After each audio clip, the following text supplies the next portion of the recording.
Okay, well, let me just say a few words. First of all, thank you so much for coming, Jay. Welcome to Inside the Internet Garage. I was at the protest, so it was really nearby. Yes, yeah. Forbes once posited that Jay was the Edison of the digital age. He, I think, first and foremost, is an inventor. He has been a longtime entrepreneur since long before the internet or digital revolution began, and he continues to do a variety of very innovative things. So we're going to talk about the past, the present, and the future.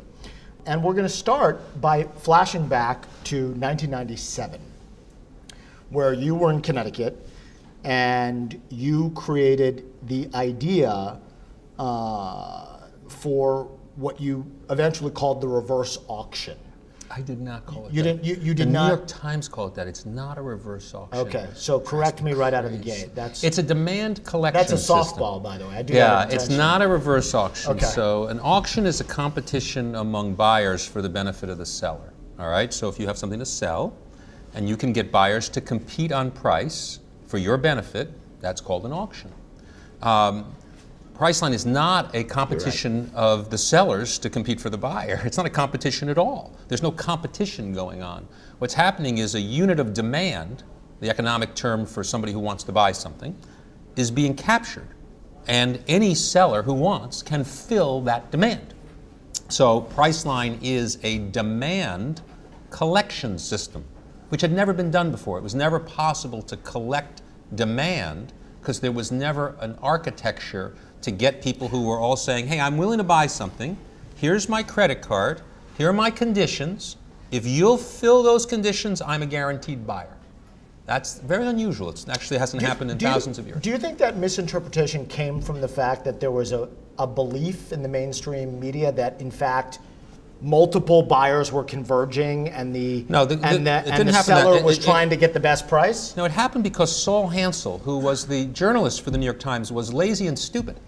And I told him so numerous times. I had a meeting with Saul, and I said, Saul, okay, we were just, we were a brand new internet company at the time. Those were the darlings. And he said, well, tell me what your company does. I explained it to him. And he said, well, it's like an auction. I said, it's not an auction. I explained it to him. And he decided that despite my explanation, which was obviously defective in some way, he then wrote reverse auction. And when the New York Times writes something, it becomes permanent. So anytime you're in the New York Times, be careful. Because anything they say about you becomes permanent about you. Which, if they say something nice, isn't so bad. Which we've just witnessed in my case. Yeah, there you go. Yes, no, I've been answering that for about 25 years, including people on Wall Street who are particularly ignorant. But it's important, right? Because the user came to the site, and in your opinion, and here, by the way, is what that site looked like about a year after launch, right, Jay? I mean, it launched.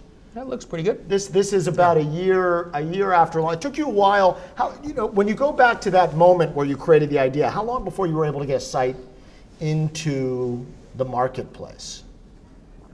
Today it would be like, what, a couple of months? Then how long did it take? It didn't take us that long. It took us about, the problem wasn't creating a site, it was creating the architecture of the interface with the airlines. So the airlines have, about 2 million empty seats a day in the US airline system. And if you said, here's a price I'm willing to pay for a seat from A to B, you can't manually process that. You had to build an API, an automated programming interface, into the airline's reservation systems. Well, in those days, the reservation systems for the airlines were closed, big box systems on mainframes. You couldn't just write an application to access those systems. Had they already gone to Sabre and united the system? Yes, they had the res systems. They were called CRSs at the time, and they were large, closed architecture systems. And the airlines did not want to give us access to those systems because only the travel agents had access, and then only on a very controlled basis. So the problem wasn't building a website, it was persuading airlines to allow us to access So let's go right to that. It's, you fly to, what's the first one? Atlanta to Delta, Houston to Continental. Where Actually, do you we started with American Airlines. Okay, Dallas. You actually go to Dallas. Yeah. Okay, so you talk to, who's the first contact? Well, you start, in the airline business is fairly complex. You start with somebody, in theory, who wants to sell tickets, in theory. So that would be a director of sales at an airline, and you'd go see a director of sales and you'd say, hi, I have some customers who would like to buy tickets on your airline. And at that point they basically say, go away, we're not interested, we're sorry we even took a meeting with you. And you said, no, I thought you were in business and that you actually wanted to sell more tickets. And they'd say, no, not to people like you, go away. And you'd say, huh, really? You don't want to sell more tickets? They say, absolutely not. That's how it starts. Yeah, I believe that. So then you go there. That was a good meeting, actually. Yeah, then you go there again. Yeah, right. Well, when you're an entrepreneur, you don't give up. Right. So you change your clothes, maybe your name, and you go make another appointment. Right. With somebody else at the airline until sooner or later you see somebody who really doesn't like you. Right. And says, never come back. Eventually someone says, I want to sell tickets. But then you propose this, as you call it, demand collection system. Demand collection or demand fulfillment. Right. Demand collection. Demand collection system. Well, we went to the airlines. I don't want to be Saul Hansen, we went to the airlines and we said, look, we have a new way to get customers for your airline. And they said, what do you mean? Well, we said, well, there's a lot of people who might be willing to fly your airline, but not at the price you want to sell tickets for. The cost of your flying a seat, a perishable seat, is very low. How about if I find people who are willing to pay you a reasonable amount to fly in your seats, but not your regular price? And they said, well, there are no such people. Geniuses at the airlines. I said, well, let's just say there were a few. Okay. Now, let me ask you a question. Are you talking to people at this stage? Could you email with the people you were talking to? No, no such thing existed. You could not email. So the way you set up these meetings was, we're really in, let's get the date. It's 97 is about the right year for this, 98? Mm-hmm. No, 97 would be right. Okay, 97, you cannot email the people, the executives at these different airlines because companies weren't using email regularly at that time. No. So when you go into these meetings, and I assume you had one, so American was first, who eventually we met with every airline. Right. Said no to us numerous times and actually communicated with each other to make sure that none of the others would say yes to us. They just forgot to call TWA because they thought they were bankrupt. Right. So otherwise we would have had nobody. They conspired as a group to basically not do business. Nothing wrong with us. that. That's legal, right? Or well, that's not exactly legal, but that's just the way it goes. The way this is America, so things can happen that aren't exactly allowed, but they happen all the time. I'm very interested in trying to be inside that room and understand how you can, I mean, look at this thing. Do you understand what this is now? Because my guess is when you put something like that in front of them as a mock-up, well, they had no idea what they were looking at. No, we didn't even show them that. It was just going to confuse them. We basically said, we're going to collect customers who will give us credit card numbers and a price they're willing to pay. And we will show you that information, and you can choose which of those customers you want to take and which ones you won't. And they basically said, well, we hate that. And we said, well, why would you hate that? And they said, well, because our own customers are going to not buy tickets and instead go to you and offer you a lower price. And we said, no, that won't happen, because we've built safeguards in for that. We've designed it so that the customers who fly with us have to agree to fly on any airline at any time of the day. And therefore, anybody who was a real business traveler or even a leisure traveler, they wouldn't agree to those rules. In other words, we reduced the quality of the product intentionally so that we would be able to persuade the sellers to participate in the system.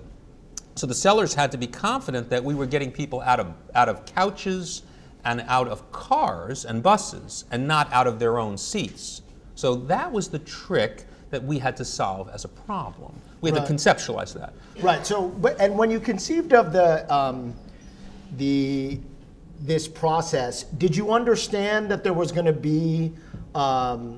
Did you have that thing worked out, or was that an evolution in discussions with the airlines? No, we had it completely worked out because I had hired former airline executives to work for me.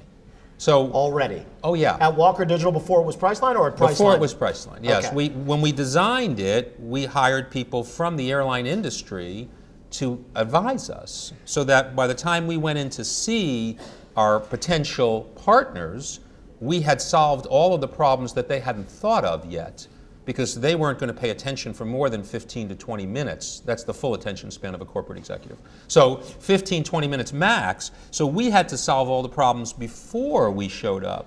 And we would then tell them what the problems were so that the meeting would be more successful. So we would say, look, here's what we do, here's what you're not going to like, here's how we've solved what you're not going to like, here's what you're going to say about our solution, and here's what we're going to say about that. So we've done that work so that it really came down to an issue of whether or not they agreed with our logic, as opposed to whether or not they liked our business. So talk a little bit about the environment in which you were operating at. For example, when you went to call on the airlines, how many internet-oriented companies had come in to knock on the doors of the executives that you were speaking to? Were you the first? Yeah, pretty much. I mean, there were a few companies that had come in with internet concepts. The internet didn't really exist particularly much, so there were some companies that had come in. AOL had done some things online, and they were, if you will, the first dial-up service, and they were viewed as the internet. AOL and the internet were pretty much the same thing for about 4 or 5 years. The terms were interchangeable for most of the American public. So they knew that there were these online services that were springing up, and they viewed them as another distribution system like travel agents. So the airlines fully understood that.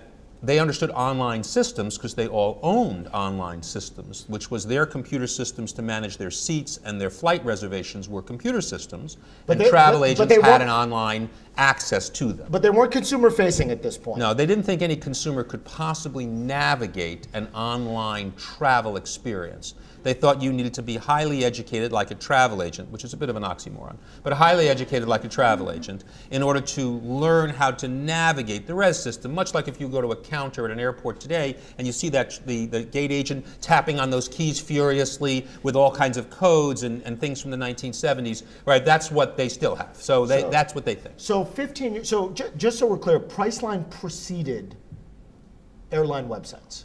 Oh, very much so. Priceline preceded the internet. In fact, one of the key variables in Priceline was, could we get the 800 number, 1-800-Priceline? So if we couldn't get the 800 number, we wouldn't have launched that name for the business. So we bought it. It was owned by a car dealership in New Hampshire, and we had to go buy 2 cars to get the 800 number. We made a deal. If we buy 2 cars, we got the number. The 800 number was the URL of the past. That's yes, really, the 800 that was number the real was, estate. Right. There was a moment. So we owned the. You could get any URL. That wasn't hard. It was getting the 800 number because we weren't sure. We were very unsure whether or not we would be able to collect enough demand on the internet in order to run the business in the early days. And when we launched the business, we had more demand on the phone collected than we collected on the web. So this was the phone, the 800 number was the preferred way, and it cost us, on average about $4 to $5 in operator time to collect a unit of demand on the phone versus the variable cost of near zero on the web. Of course, we had a $2 million data center to collect things on the web. And it was non-trivial building a website then from an economic standpoint. The website wasn't particularly hard. Building a data center was a disaster. It was almost impossible to build a data center. It was just, it was unbelievable. From a hardware and well, to be able to handle labor, hundreds of concurrent users in 1999, very few people outside of AOL and a few other giants could handle hundreds of concurrent users. We had to build a site to handle thousands of concurrent users. Well, Sabre and the airline res systems were billion-dollar IT budgets, and they were built to handle private travel agent networks. A travel agent network for Apollo or Sabre was maybe concurrent users, 1,000 concurrent users. Visa MasterCard was handling 300 to 400 concurrent users a second. So we were building something the size of the Visa MasterCard system. And we were planning to use national advertising, which meant we were going to have peaks and spikes, which was a real meltdown for us.